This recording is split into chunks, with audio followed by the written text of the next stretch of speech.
요즘에 제가요, 이 교회에 대한 생각으로 머리가 꽉 차 있습니다. 그래서 앉으나 서나 교회 생각. 어떻게 하면 정말 교회다운 교회가 될 것이냐. 또 교회는 어떠해야 하느냐. 이 문제를 가지고 계속 기도하고 또 씨름하고 있습니다. 어떤 교회가 되어야 할 것이냐. 교회는 감동을 주는 교회여야 하겠다라는 생각을 계속 하게 됩니다. 그러면 감동은 언제 생기는 것이냐? 달라야 합니다. 다를 때 감동이 있습니다. 달라도 안 좋은 쪽으로 다르면 이게 흉물스러운 거죠. 좋은 쪽으로 달라야 감동을 주는 것입니다. 예를 들어서 여러분 그런 말이 있잖아요. 교회는 퍼주다 망해도 이게 망한 게 아니다. 성공이다. 이런 말이 있습니다. 이게 뭔 소리냐? 이게 회사 같으면 이건 바보 같은 소리잖아요. 그러나 교회는 퍼주다가 망해도 성공이라고 말할 수 있는 것은 이게 하나님 나라의 관점에서 보면 망하는 게 아닌 겁니다. 퍼주다가 망해 없어져도 감동의 여운이 울려 퍼지잖아요. 그러니까 교회는 퍼주다가 망해도 이게 망한 게 아니에요. 예를 들어서 여러분에게 100개의 레스토랑이 있는 그런 프랜차이즈가 있다고 한번 생각을 해보세요. 근데 그 중에서 한 개가 막 퍼주다가 인심 쓰고 퍼주다가 맨날 적자가 나는 거예요. 망한 거나 진배 없죠. 근데 그게 소문이 나가지고 그 이미지가 좋아져가지고 나머지 99개의 레스토랑에 막 손님이 꽉꽉 차고 매상이 2배, 3배로 오르면 그게 여러분 이게 망한 겁니까? 잘한 겁니까? 망한 게 아니죠. 교회는 퍼주다가 망해도 성공인 겁니다. 근데 제가 보니까 퍼주다가 망한 교회를 본 적이 없어요. 퍼주다가 망할 수가 없는 게 교회인 것입니다. 여러분, 오히려 퍼주다가 망하는 게 아니라요. 움켜쥐다가 교회는 망하더라고요. 그림을 한번 좀 보겠습니다. 전에 보여드린 적이 있는데, 이게 이제 원주민들이 원숭이 사냥할 때 이렇게 한다 그러잖아요. 근데 얘가 이제 저 통 속에 있는 그 먹이를 쥐고서 놓질 않으니까 그 욕심 때문에 그냥 전전긍긍하다가 탁 잡히는 거예요. 그 다음 그림도 좀 보여주세요. 이렇게 되는 겁니다. 저걸 놔야지 사는 건데 움켜쥐고 놓지를 못하는 거예요. 여러분 교회가 퍼주다가 망하려고 하면요. 하나님께서 일하기 시작하시고 그래서 그 교회는 흥하기 시작할 것입니다. 근데 교회가 움켜쥐기 시작하면 그 교회의 욕심 때문에 스스로 망하는 겁니다. 그래서 교회는요, 움켜쥐면 망하는 거예요. 퍼주기 시작하면 그 교회는 흥하기 시작하는 것입니다. 그래서 망할 줄 알았는데 하나님께서 흥하게 하시는 그런 기적을 경험하는 우리 교회가 좀 그런 교회가 됐으면 좋겠어요. 막 퍼주다가 이러다가 정말 망하는 거 아니야? 근데 하나님께서 그러면서 하나님께서 막 개입하셔가지고 하나님이 도와주셔서 망하는 줄 알았는데 흥하는 기적을 경험하는 우리 연합장로교회가 됐으면 좋겠어요. 교회가 어떻게 이런 생각을 할 수 있느냐? 교회가 달라서 그렇습니다. 세상과는 다른 것입니다. 여러분, 교회의 주인은 하나님이십니다. 우리 하나님은 부자세요. 우리 하나님은, 우리 아버지는 능력이 많으십니다. 그래서 우리가 이 퍼주다가 망할 수가 없는 이유가 바로 여기 있는 거예요. 능력이 많으시고 부자이신 우리 아버지가 교회의 주인이시기 때문에 교회는 그러다가 망할 수가 없는 거예요. 우리는 다른 멘탈리티를 가지고 있습니다. 세상은 어때요? 세상은 피자 한 판 가지고 나눠 먹겠다는 거 아닙니까? 그러니까 내가 많이 먹으려면 어떻게 해야 돼요? 내가 먹고 살려면 어떻게 해야 돼요? 경쟁자를 줄여야 되거든요. 그래서 계속 편가르고 계속해서 사람을 떨궈내고 경쟁에서 이겨서 경쟁자들을 줄여가지고 내가 더 많이 먹겠다는 거죠. 그게 세상의 방식입니다. 근데 우리는 오병이어의 멘탈리티를 가지고 있다. 우리는 오병이어를 아는 사람들이잖아요. 여러분 그러니까 어떻게 됩니까? 많을수록 좋은 거예요. 여러분 많을수록 기적은 커지는 거예요. 5천 명이 나눠 먹는 것보다 5만 명이 나눠 먹을 수 있으면 기적은 더 커지는 거 아닙니까? 우리는 그런 다른 종류의 멘탈리티를 가지고 있다라고 하는 것입니다. 이렇게 다른 발상으로 일을 하게 되면은요, 그때부터 감동이 오는 것입니다. 그러면 교회가 세상과는 정말 다르다는 것을 증명하기 시작하는 거예요. 그동안 우리 교회가 성장하고 발전해 왔습니다. 근데 정말 조금씩 했어요. 조금씩. 성장하는데 정말 조금씩 성장하고, 또 칭찬받는데 정말 조금씩 칭찬받고, 우리 성도님들도 믿음이 성장하는데 조금씩 성장하는 거. 이유가 뭐냐? 목사가, 또 교회가 조금씩만 다른 거예요, 세상하고.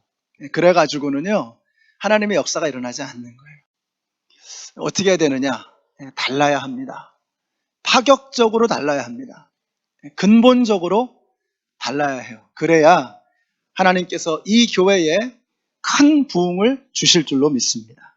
우리가 서로 사랑을 하는데 납득할 수 있는 수준으로 서로 사랑하고, 서로 이해하는데 그냥 납득할 수 있는 수준으로 이해하고, 용서하는데 납득할 수 있는 수준으로 용서하고, 섬기는데, 희생하는데 그냥 세상도 그래 그 정도 납득할 수 있는 수준으로 그러고 섬기고 희생하면, 그러면 세상하고 크게 다른 게 아니고 조금씩 밖에는 안 되는 거예요.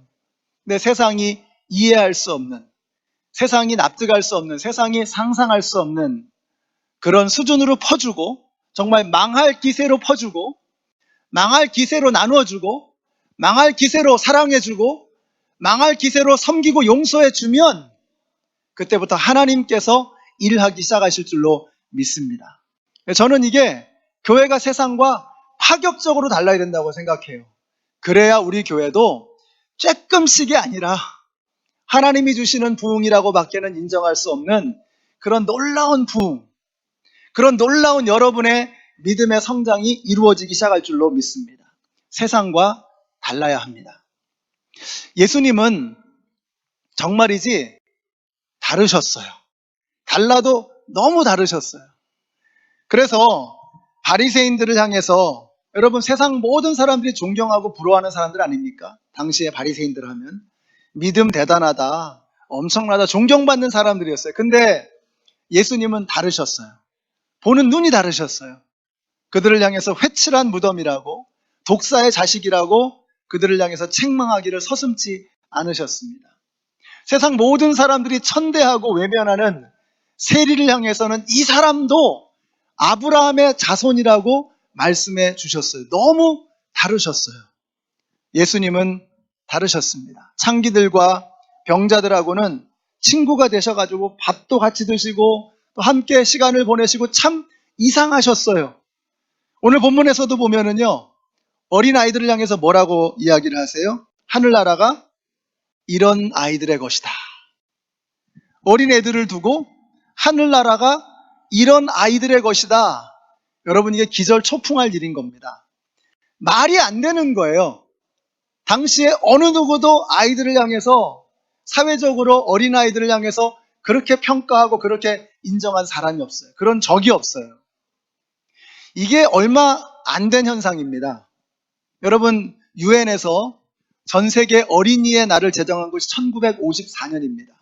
우리 대한민국에서는 1961년에 어린이의 날을 제정했어요. 그 말은 뭐냐면 54년에도 61년에도 아직까지 어린이들을 그렇게 소중하게 여기지 않았다는 거예요. 그러니까 계몽을 하기 위해서 그런 날을 제정해야만 했을 정도로, 이게 불과 100년도 안 된 현상이에요. 애들을 막 신주단지 모시듯이 하는 거는 얼마 안 된 현상이라는 거예요. 그런데 상상해 보세요. 2000년 전에 세상의 모든 사람들이, 어린아이들은 그 당시에는 영아 사망률이 높았잖아요. 그러니까 애들은 아직 이게 쓸모있는 한 인간으로서의 가치, 효용 가치가 없는 거예요. 언제 죽을지 모르니까. 그런데 세상의 모든 사람들이 어린아이들을 그렇게 취급하는데 예수님 뭐라는 거예요? 천국이, 하나님의 나라가 이런 자의 것이다. 충격적인 말, 기절초풍할 노릇인 겁니다. 저는요, 우리 예수님께서 행하신 엄청난 기적들이 있잖아요. 물 위를 걸으시고, 물로 포도주를 만드시고, 뭐 오병이어의 기적도 마찬가지고, 문둥병자, 불치병을 고치시고, 죽은 사람까지 살리시네요. 엄청난 기적을 보면, 야, 우리 하나님 정말 예수님 대단하시다. 예수님 정말 인간이 할 수 없는 하나님, 신적인 존재이시구나. 근데 이거는요, 안 믿는 사람들이 보면 뭐라 그럴까요? 아, 그거 조작했다. 얼마든지 허풍 떨 수 있다. 이럴 거 아니에요. 근데 제가 예수님이 제 마음속에 깊이 들어오시기도 전에, 그 전에도 이걸 보면서는 깜짝 놀랐어요. 아니, 온 세상이, 모든 문화에서, 모든 나라에서 어린아이들을 사람 취급하지 않았던 그 고대 사회에서 예수님 뭘 하시는 거예요? 이런 어린아이와 같지 않으면 하나님 나라에 들어갈 수 없다는 거 아니에요. 이건 사람이 생각할 수 있는 게 아니라는 거예요. 인간을 지으신 하나님의 눈으로 볼 때에만 이런 말이 가능한 거예요. 저는 이 말씀 보면서 실로 예수님은 하나님이시다. 이게 믿어지는 거예요. 놀라운 겁니다. 놀라운 거예요.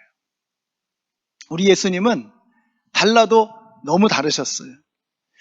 여러분, 교회는 예수님을 머리로 하는 주님의 몸입니다. 그러니까 머리가 생각하는 것을 몸이 행하는 것이 이게 건강한 몸이죠. 건강한 사람이죠. 근데 머리에서 명령하는 것을 몸에서 수행하지 못할 때 그게 병든 거거든요. 작년에 돌아가셨죠. 우리 사진 한번 보실까요? 우리 스티븐 호킹 박사, 영국의 스티븐 호킹 박사 그 사진 제가 보내드렸는데 거기 보면은 이분이 전 세계에서 뭐 아인슈타인, 스티븐 호킹 이런 분들이 온 우주의 신비와 비밀을 머릿속에 간직하고 있는 최고의 두뇌 아닙니까? 근데 이분이 루게릭병에 걸렸는데 이 루게릭병이 뭐냐면 머리에서 명령하는 것을 이 근육이 수행을 못하는 거예요. 움직이질 못하는 거예요. 오늘날 교회들이 꼭 이 모양이라는 거죠. 교회가 원래 그런 게 아닙니다. 요즘엔 교회가 욕먹고 비난받고 손가락질 당하는데 교회가 원래 그런 게 아니에요. 교회는 예수님을 머리로 하는 예수님의 몸입니다. 영광스러운 거예요. 놀라운 거예요. 주님의 일을 행하는 하나님의 소원과 하나님의 희망이 한껏 담겨져 있는 것이 바로 교회예요. 근데 왜 교회가 이러냐? 병들어서 그런 거예요. 병들어서. 원래 교회가 그런 게 아니에요. 머리 되시는 예수님은요, 정말 달랐어요, 우리하고. 세상과는 다른 생각을 가지고 계셨어요. 우리 연합장로교회가 그런 예수님의 눈, 그런 예수님의 마음을 볼 수 있으면 좋겠어요. 어제 새벽에 욥기 11장을 보았습니다. 제가 이번 주에 욥기를 읽으면서 참 은혜를 많이 받습니다. 새벽마다 주시는 그 욥기 은혜가 너무 컸는데 그 중에 어제 11장의 말씀 보면서 또 다른 은혜를 받았어요. 11장에 보면은 욥의 친구 셋 중에서 소발이라고 하는 친구가 나옵니다. 근데 그 소발이라는 친구가 딱 등장하자마자 한다는 소리가 뭐냐면 욥에게 하는 말입니다. 말이면 다 말인 줄 아느냐 하면서 말을 시작하는 거예요. 그런데 제가 소발을 보니까요. 아니 지금 소발이 보고 있는 욥이 어떤 지경입니까? 지금 온몸이 만신창이잖아요. 머리끝에서 발끝까지 정수리에서 발가락 끝까지 온몸에 욕창이 덮고 악성 종기가 돋아가지고 너무 가려워서 기왓장으로 벅벅 긁어요. 온몸에 피가 철철 나요. 날이 더우니까 거기 구데기가 껴가지고 막 기어다니는 거예요. 지금 소발이 보는 것은 그러한 욥의 모습입니다. 뿐만 아니에요. 엘리바스와 빌닷이라고 하는 친구들이 와서 한다는 소리가 야, 네가 뒤로 죄를 졌으니까 이런 일이 생기지. 공평하신 하나님이 네가 죄 없다면 이런 일을 벌이실 수가 없다. 그럴 수가 없다는 거예요. 그 친구들이 문병한다고 와가지고 한다는 소리가 욥의 마음을 갈기갈기 찢어놓는 거죠. 지금 욥은 마음과 몸이 만신창이가 되어 있는 거예요. 근데 소발은 나와가지고 한다는 소리가 그걸 지금 말이라고 하느냐, 말이면 다 말인 줄 아느냐 하면서 오히려 욥에게 비수와 같은 칼과 같은 그런 공격을 하는 거예요. 말로. 그래서 제가 보니까 깨달은 게 있어요. 소발은 진짜 공감 능력이 없다. 소발은 정말 감각이 소 발바닥 같다. 정말 이게 사람이 할 짓입니까? 문병 와가지고 죽어가는 사람 앞에서 그 할 짓이냐고요. 말이면 말인 줄 아느냐고 그렇게 비수 같은 말을 쏟아놓는 거예요. 왜 그렇습니까? 보질 못하는 거예요. 지금 병들어서 죽어가는 한 사람이 보이질 않는 거예요. 그 마음이 얼마나 갈래갈래 찢겨져 있는지가 보이지가 않는 거예요. 여러분, 우리가 그러고 있다는 거예요. 우리가 서로를 보면서 마음을 봐야 되는데 예수님의 마음으로, 예수님의 눈으로 서로를 바라보고 서로를 부둥켜 안아주고 서로를 이해해주고 예수님의 눈으로, 예수님의 마음으로 보는 게 그게 교회인데, 그게 성도인데 우리가 꼭 소 발바닥 같다는 거예요. 전혀 무뎌가지고 상대방의 아픔을 느끼지 못하고 무뎌가지고 상대방의 그 몸부림치는 것들을 알지 못하는 소발과 같은 모습이 바로 우리의 모습이 아니냐 하는 거예요. 그게 세상입니다. 세상은 그럴 수 있어요. 왜냐하면 예수님이 없으니까, 예수님을 모르니까. 근데 교회는 그러면 안 되잖아요. 교회는 그럴 수 없잖아요. 예수님이 우리 안에 계시는데, 교회 안에 예수님이 계시는데 어떻게 교회가, 어떻게 성도가 그럴 수 있냐는 거예요. 연합장로교회 성도님 여러분, 우리가 바로 그 예수님의 세상과는 다른 그 마음, 세상과는 다른 그 눈을 가져야 해요. 예수님은 오늘 본문에서 그걸 보여주시는 거예요. 제자들이, 아이들이 막 몰려오는데 막 꾸짖는 거예요. 애들은 가라, 애들은 가라. 왜 애들은 가라 그랬죠? 제자들이 왜 애들은 가라는 거예요? 예수님은 큰 일 하실 분인데 조망만한 것들이 무슨 도움이 되겠냐? 돈 많은 재벌이라면 모를까? 힘 있는 유력 정치인이라면 모를까? 야, 조망만한 것들이 무슨 예수님에게 도움이 돼? 애들은 가.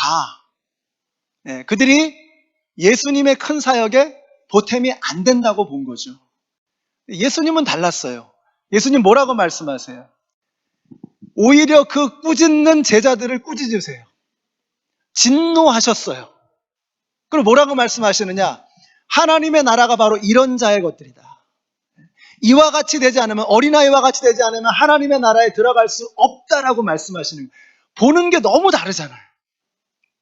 제자들과 세상 사람들과 우리 예수님이 보시는 게 너무 다르잖아요. 교회는 뭡니까? 예수님이 보는 걸 봐야죠. 예수님의 마음으로 서로를 들여다봐야죠. 그럼 우리 연합장로교회가 그러면 정말 달라지게 될 줄로 믿습니다.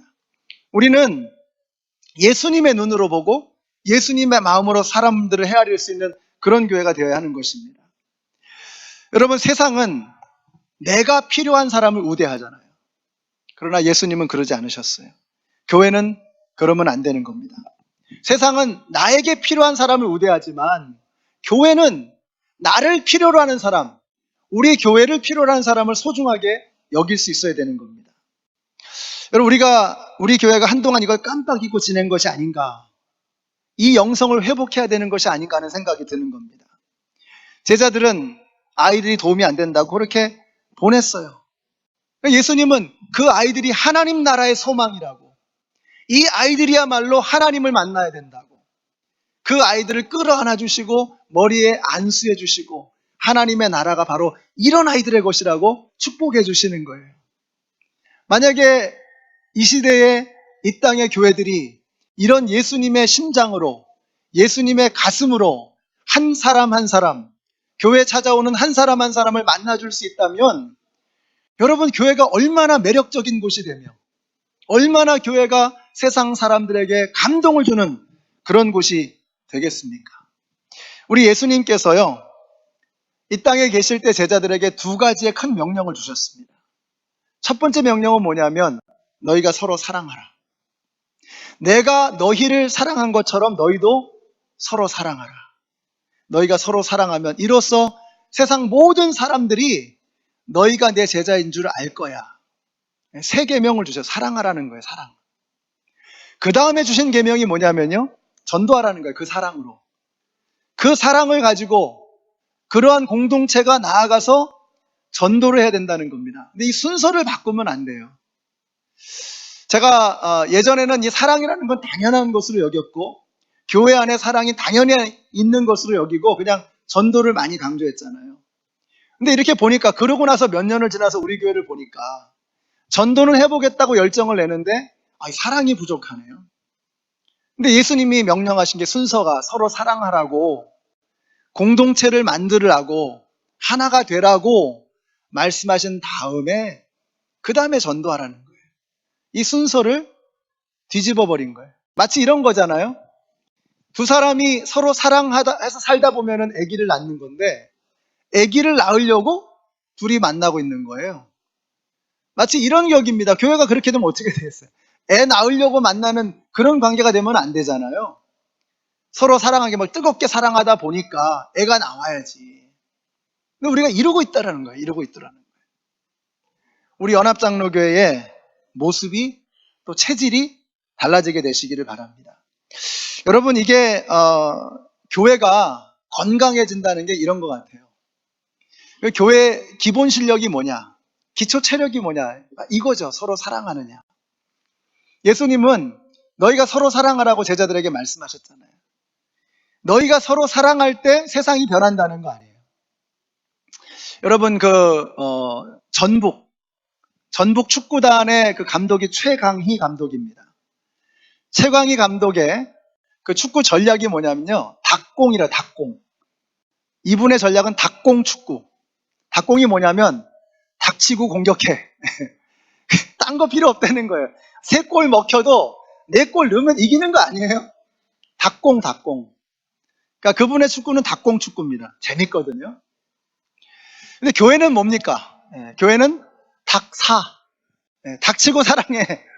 그냥 상대방의 조건, 그 사람이 나한테 하는 행동의 반응 이런 거 따지지 말고 그냥 사랑하라는 거 아니에요, 예수님이.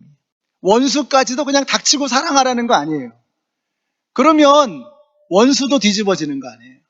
그러면 공동체가 세상을 이길 만큼 건강해지는 거 아니에요. 여러분, 우리가 교회가 그런 곳이 돼야 돼요. 정말 이것저것 조건 따지고 뭐 이것 따지고 저것 따지고 하는 게 아니라 그냥 닭사, 닭전.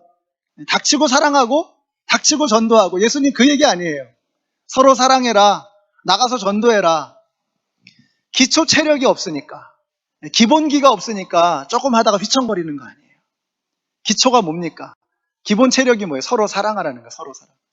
서로 사랑하고 하나가 되면 세상을 이길 힘이 교회에서 솟구쳐 오른다는 거예요.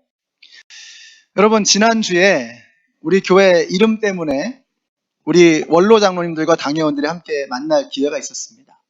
사실은 전에도 이 문제를 놓고 교회 어르신들하고 지속적으로 오랫동안 수년 동안 그렇게 만나 뵙고 또 의논도 드리고 하는 그런 시간들이 있었습니다. 근데 지난주 미팅은 저한테 좀 다른 의미였어요. 제가 우리 연세가 높으신 어르신들, 우리 원로 장로님들께 정말 많이 났습니다. 혼났어요. 우리 교회 성도님들이 주인의식이 없다는 거예요. 주인의식이. 그러니까 여러분들에게 하는 말씀입니다. 교회 성도들이 주인의식이 없다. 그러면서 저를 야단치셨어요. 다 목사님 책임이라는, 목사님 책임. 근데 제가 그 말씀을 듣고 이제 집으로 돌아오면서 계속 그 말씀이 머릿속에 이렇게 맴도는 거예요. 그러면서 제가 저 자신을 돌아봤어요. 제 잘못이구나. 제가 처음에 교회를 개척했을 때는요, 뜨거운 주인의식이 있었거든요. 그래서 하여튼 부르든 안 부르든 하여튼 어디든 달려갔어요. 그냥 낄 때 안 낄 때 다 끼면서 그냥 성도님 들이대고 그냥 만나고 그냥 막 집에도 찾아가고. 네. 뜨거운 주인의식. 근데 여기 와가지고 제가 이제 그런 얘기를 들었어요. 목사님은 전면에 나서면 화살 맞으시니까 우리 당회원들이 화살을 맞겠습니다. 목사님은 이렇게 뒤에서. 그러니까 이제 저는 이제 좋은 사람인 거잖아요. 좋은 얘기만 하고 칭찬만 받고 꽃길만 걸어가는. 그러면서 점점 제 안에서 뜨거운 주인의식이 식어갔던 것 같아요. 그러니까 이제 앞에서 이제 설교나 하고 이렇게 또 그냥 좋은 것만 하는. 제가 그걸 미싱했다는 걸 깨달았어요. 개척했을 때 그 뜨거운 주인의식이 저한테 사라진 것을 느꼈어요. 근데 우리 어르신들이 안 보는 줄 알았는데 다 보고 계셨던 거예요. 놀라운 통찰력이죠. 목사가 그러니까 성도님들이 따라서 주인의식이 없다는 거예요. 그러니까 여러분들이 주인의식이 없는 것은 이 교회가 정말 내 교회야 라는 주인의식이 없는 거는 그건 제 책임이라는 거죠. 근데 제가 그 야단을 맞으면서 묘한 감사와 기쁨이 제 안에 있었어요. 아, 우리 장로님들이 저를 믿어주시는구나. 한번 해보라고, 한번 쏟아보라고 응원을 해주시는구나. 그러니까 배수의 진을 치라고 말해요. 배수의 진. 이게 벼랑 끝 아닙니까? 이제 배수의 진을 치고. 여러분이 저를 그냥 벼랑으로 밀지만 마세요. 밀어뜨리지만 마세요. 같이 한번 해보자는 거예요. 같이. 자, 그래서 교회를 처음 개척했을 때 그 심정으로 다시 목회를 해야 되는 것이구나. 뜨거운 주인의식이 없으면 우리 성도님들도 맨날 그냥 냉랭하게 이 교회가 내 교회가 아니라 언제든 떠날 수 있는, 언제든 그냥 마음 변하고 그냥 좀 힘든 일 있으면 수틀리면 그냥 이렇게 포기해 버릴 수 있는 그런 교회가 될 수밖에 없겠구나. 여러분, 제 책임입니다. 근데 제가 이제는 개척했을 때 그 마음으로 한번 해보려는 거예요. 여러분들도 함께 이 길을 동참해 주시기를 바라요. 여러분이 이렇게 제가 막 끼어들고 그냥 막 들이대고 할 때 또 저분이 또 왜 저러나 이러지 마시고, 목사님이 뜨거운 주인의식을 가지고 내 생활에도 간섭하고 개입하고 우리 사역에도 함께 동참하려고 하는구나. 이해해 주시기를 바라요. 저는 연합장로교회가요, 정말 세상과 다른 교회가 됐으면 참 좋겠습니다. 오늘 제가 말씀을 마치려고 하는데, 제가 오늘 설교 제목이 어린아이 같은 교회거든요. 어린아이와 같은 순수한 믿음을 갖는 그런 교회가 되었으면 좋겠다라는 이 마음으로 이 본문을 선정했는데, 어린아이와 같은 순수한 믿음이 있는 교회에서 제가 어린아이, 여기서 설교를 멈춰버렸어요. 그 뒤로 더 진전을 못 지키는 거예요. 그 뒤에는 다음 주에 얘기할게요. 어린아이 같은 믿음이 어떤 건가. 근데 오늘 우리가 어린아이들에게서 아름다운 믿음의 모습을 배우는 것도 중요하지만 더 중요한 게 뭐냐면요, 어린아이를 바라보는 예수님의 눈, 이게 중요한 거예요. 이게. 그러니까 어린아이들에게 배우는 것도 중요한데 더 중요한 것은 어린아이를 바라보시는 예수님을 배우는 거, 이게 중요하다는 거예요. 그 마음이 있어야 우리가 세상에 감동을 줄 수 있다는 겁니다. 그 예수님의 마음이 있어야 우리가 세상을 바꿀 수 있다는 거예요. 그 마음으로 우리가 서로를 바라보고 서로 사랑해야 이 믿음의 공동체가 사탄 마귀가 범할 수 없는 하나님의 나라, 천국이 이 안에서 시작된다는 것입니다. 우리 연합장로교회는요, 태생부터 조금 달랐어요. 제가 우리 교회 50년 역사를 이렇게 돌아보면서 우리 교회는 태생부터 좀 달랐다. 우리 교회 어떤 교회냐면요, 초대 담임 목사님이 교회에서 제가 그런 얘기를 들었습니다. 이번 주에 들은 얘기인데, 우리 목사님이 이 덜레스 공항에 이민 오는 사람들 이삿짐 날라주면서 그 워싱턴 한인 복지센터라고 하는, 지금 이 워싱턴 메트로폴리탄 에어리어에서 가장 큰 규모를 자랑하는 그런 non-profit organization입니다. 근데 그게 우리 교회에서 시작했는데 어떻게 시작했느냐? 정용철 목사님이 덜레스 공항 가가지고 이민 오는 사람들의 이삿짐 날라주면서 시작한 거예요. 그걸 위해서 제가 이번 주에 들은 얘기는 뭐냐면, 그걸 위해서 교회가 밴을 사야 된다고. 그러니까 이제 장로님들이 아니 무슨 밴이냐고, 비싼데, 반대를 하셨대요. 근데 목사님이 내가 이거 목사직을 걸고 나 이거 안 해주면 난 못한다. 그래가지고 밴을 사가지고 그 일을 시작했다는 거 아니에요. 지금 우리 교회에서도 지금 이제 NIH에서 이제 오신 분들이 좀 계시는데, 제가 NIH하고 관계를 이제 맺기 시작한 게 정오의 센터입니다. 정오의 센터. 교회 일도 바쁜데 우리 교회는 처음부터 직장인들 선교에 개입하는 거예요. 직장에서도 예수 믿는 사람들의 모임이 있어야 된다. 그게 정오의 센터입니다. 월드뱅크, IMF, NIH, 비엔나에 또 모이고 여기저기서 사람들이 직장에서 모이는 그런 선교 모임이 이게 우리 교회에서 시작한 거예요. 무슨 말씀을 드리고자 하는가 하니까 우리 교회는 퍼주다가 망할 기세로 처음부터 섬겼던 교회라는 겁니다. 그게 우리 교회의 DNA예요. 우리 교회의 DNA에 퍼주다가 망할 기세로 섬기는 그런 섬김의 하트가 있었다는 겁니다. 우리 교회가 세워진 초창기에 이 워싱턴 지역에서 엄청난 영향력을 미쳤다는 이야기를 들었어요. 저는 뭐 보지 못했으니까. 말씀으로만 듣는데 엄청나게 많은 분들이 그런 간증을 하는 대단한 영향력을 미치는 교회였다는 겁니다. 어떻게 그럴 수 있었나? 움켜쥐는 교회가 아니었던 거예요. 우리끼리 여기가 좋사오니. 처음부터 우리 교회는 그런 교회 아니었어요. 우리는 퍼주다가 망할 기세로 그렇게 섬겼던 교회라는 겁니다. 그래서 이 지역에서 엄청난 영향력을 미치는 그런 교회가 될 수 있었어요. 그게 우리 교회의 전통이고 그게 우리 교회의 DNA라는 겁니다. 여러분, 그 전통을 우리가 살리기를 원해요. 전통을 이어간다는 게 뭡니까? 형식과 외양을 이어가는 게 아니에요. 전통을 이어간다는 것은 그 정신을 이어가는 겁니다. 우리 교회는 퍼주다가 망할 기세로 섬겼던 교회다. 우리가 이걸 회복하면 하나님이 그냥 있지 않으실 거예요. 그런 예수님의 마음으로, 그런 하나님의 마음으로. 여러분, 그 마음이 어디 있습니까? 여기 있잖아요. 하나님께서 퍼주다가 망할 기세로 이 땅에 오셨잖아요. 퍼주다가 망할 기세로 십자가에 달리셨잖아요. 이제는 예수님의 십자가를 우리가 따라가는데 그냥 예수님의 십자가만 따라가는 게 아니라 우리도 우리의 십자가를 지고 예수님을 따라가야 된다고 말씀하는 거 아니에요. 이게 세상과 다른 겁니다. 이게 회복되면 교회는 감동을 주기 시작하는 거예요. 규모가 중요한 게 아닙니다. 여러분, 세상 사람들이 교회 크다고 감동합니까? 부러워할지는 몰라요. 야, 대단하다. 근데 그 큰 것 때문에 감동하지 않아요. 사람이 많고 뭐 수백만, 수천만 불의 무슨 버짓을 가지고 있고 그것 때문에 감동합니까? 그것 때문에 안 믿는 사람들이 야, 교회 대단하다. 나도 교회 가야지. 그럽니까? 그러지 않아요. 뭘까요? 이 감동이 있어요. 감동이.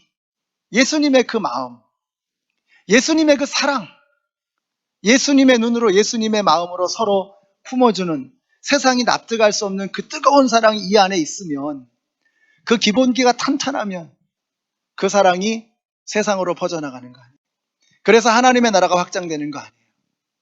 우리 연합장로교회가 그런 우리 교회의 전통, 우리 교회의 그 아름다운 그 DNA, 하나님께서 기뻐하실 수밖에 없고 세상이 감동할 수밖에 없는 그런 아름다운 교회의 모습, 건강한 진짜 교회의 모습을 회복해 나가시는 우리 연합장로교회가 되시기를 예수님의 이름으로 축원합니다. 기도하겠습니다.